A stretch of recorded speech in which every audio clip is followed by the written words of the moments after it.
Okay, for this particular session, we are going to look into the process description tool. Actually, there's quite a few of them. All right. So first of all, the idea of process description is to provide a way to properly document, okay, your set of processing step or the business logic. And well, these are the three uh, this process description tool that you actually need to know. Right. Okay. So whatever particular system you have, okay, can be solved using three very basic logical structure, right, which is sequence, selection, and iteration. We try not to use unconditional branching like go to, okay, because it can get a little bit messy. Right.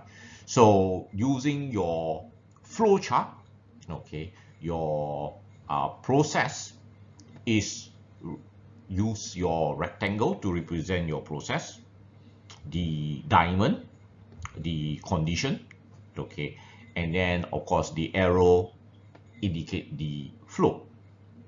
All right.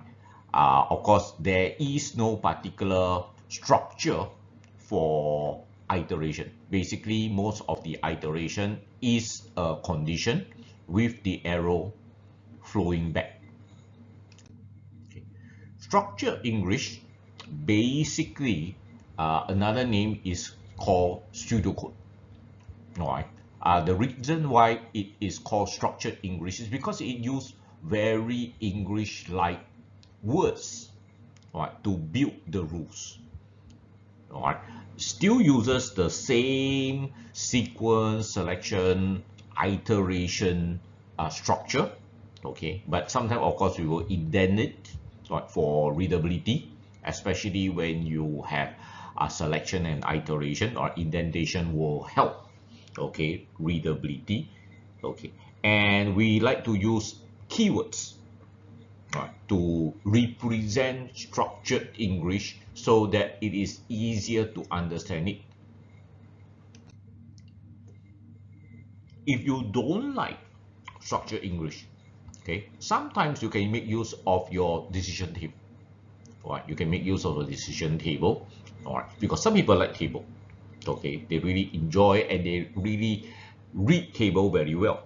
Okay, but if you want to create a decision table, well, these are the steps over here. So where do you put the heading? Where do you put the condition? All right, so the condition actually is one condition per line. Then you create all the combination, yes and no, and so forth. And of course, you start to build the rules and the action itself. We will be going through this. All right, so we will actually be doing this in the subsequent session. So we put this aside first. But there is another way to graphically represent condition or an action called the decision tree. And it's also very easy to read, okay, because you start at one point and then there is branches. All right, so there is branches. And you just follow the branches until you reach the end, which will tell you what action to take.